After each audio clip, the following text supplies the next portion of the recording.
자본주의의 원리는 축구에도 예외 없이 적용되는 것이 지금의 현대 축구입니다. 이미 우리 축구 팬들에게도 선수들의 이적료가 100억 단위인 것은 이제 저렴하게 느껴질 정도가 되었고, 1000억대로 넘어가는 경우도 전혀 어색하지 않게 느껴지는 현실이죠. 그리고 한편으로 이런 투자는 배신하지 않고 팀의 성적을 가져다 준다는 것이 이제는 많은 케이스들을 통해 사실로 받아들여지고 있습니다. 오늘은 EPL에서 몸소 이것을 증명하고 있는 첼시와 맨체스터 시티, 그리고 그들의 인수와 구단주에 대해서 소개해보겠습니다.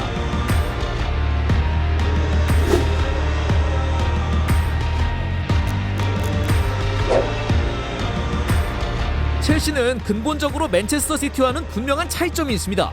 1992년 EPL로의 개편 이후 첼시는 리그에서 꾸준히 중상위권을 유지했고, 위너스컵 우승과 FA컵 우승을 차지하기도 했죠. 이후 인수가 되기 전 몇 시즌 동안에는 안정적인 전력을 보여주며 EPL 빅4로 평가받았고, UEFA 챔피언스리그의 꾸준히 모습을 드러내기도 했습니다. 과거 70년대 후반에 홈구장인 스탠포드 브리지 재건축으로 인해 오랫동안 팀의 발목을 잡아온 부채로 한동안 암흑기를 겪기도 했지만, 1982년 켄 베이츠 구단주의 등장으로 부채 극복 및 팀의 중흥기를 맞이한 것이었는데요. 하지만 결국 2000년대 초반을 맞아 다시 한번 구단은 많은 부채를 감당하게 됐고, 이때 재벌 구단주의 아버지로 불리는 로만 아브라모비치가 등장합니다. 당시만 해도 거대 재벌의 축구단 인수와 전폭적인 투자가 일반적이지 않았던 시대였고, 그런 의미에서 로만의 등장은 아직까지도 상징성을 가지고 있습니다. 2003년 6월 러시아의 석유 재벌이었던 로만은 팀의 모든 부채를 청산시켜주며 첼시를 인수하여 구단주로 취임했고, 그와 동시에 1억 파운드 이상의 전폭적인 투자로 조콜, 후안 베론, 에르난 크레스포, 웨인 브릿지 등 많은 스타 선수 영입에 성공합니다. 원래도 안정적이었고 점점 더 강해지고 있던 팀에 날개를 달아준 격이었을까요? 첫 해부터 리그 준우승과 UEFA 챔피언스리그 4강을 달성한 첼시에 만족할 수 없었던 로마는 04-05 시즌을 앞두고 조세 무리뉴를 감독으로 영입함과 동시에 다시 한번 1억 파운드 이상을 선수 영입 자금으로 투입하는데요. FC 포르투 시절 무리뉴의 핵심이었던 히카르두 카르발류, 파울로 페레이라를 비롯해 훗날 첼시의 최고 선수 역사의 한 페이지를 장식하게 되는 디디에 드록바, 페트르 체흐, 마이클 애시앙 등이 그 주인공이었습니다. 이러한 센세이셔널하고 광폭적인 투자의 결과는 어땠을까요?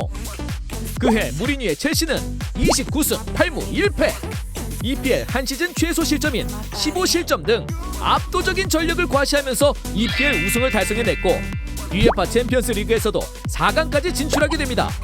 심지어 EPL에서는 다음 시즌까지 2년 연속 우승을 달성하기도 했죠.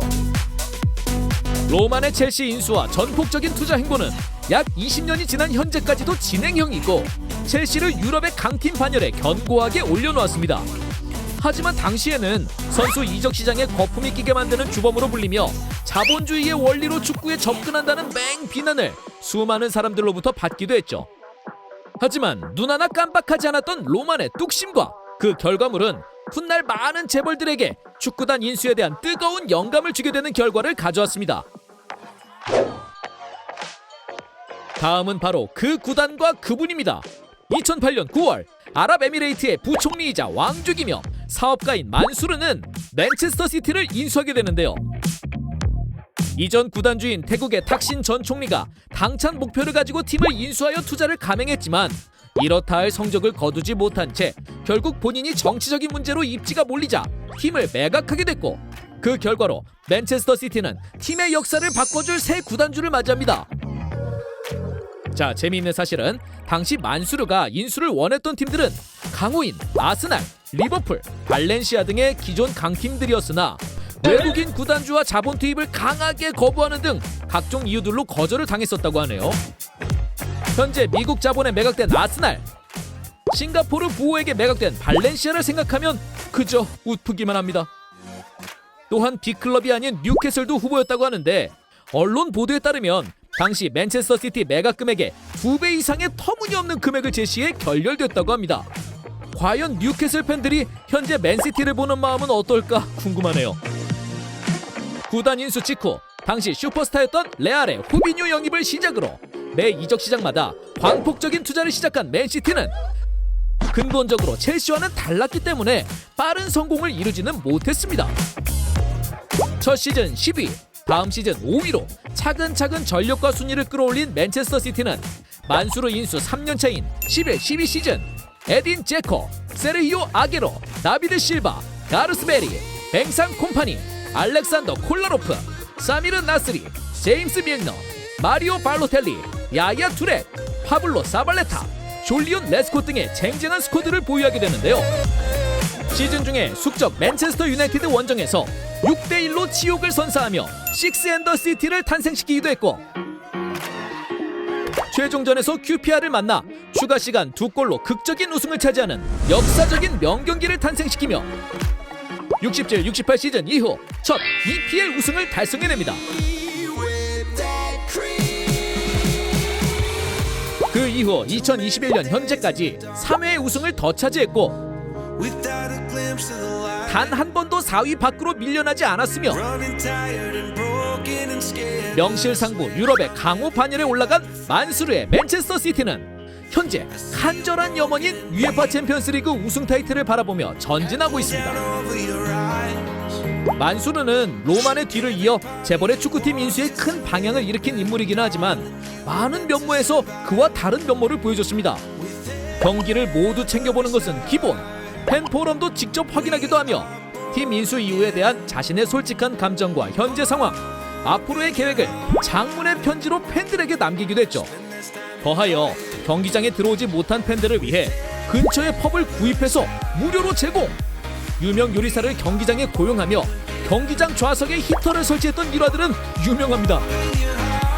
또한 무엇보다도 로만과 가장 다른 점은 바로 구단에 대한 간섭 정도와 인내심입니다. 현재 세계 최고로 손꼽히는 최첨단 시설을 자랑하는 훈련장과 클럽하우스, 체계적인 유수 시스템 등 구단의 전반적인 기반과 관련된 플랜에는 앞장서서 진두지휘하지만 선수 영입과 경기 등 현장에 대해서는 코칭 스텝의 권한을 절대 넘보지 않습니다.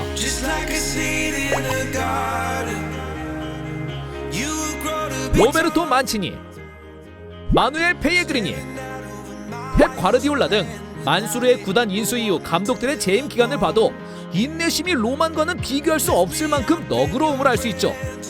이로 인해 만수르는 팬들의 전폭적인 지지뿐 아니라 타 클럽 구단주들에게도 어쩌면 모범이 되고 있습니다. 지금까지 터치비였습니다.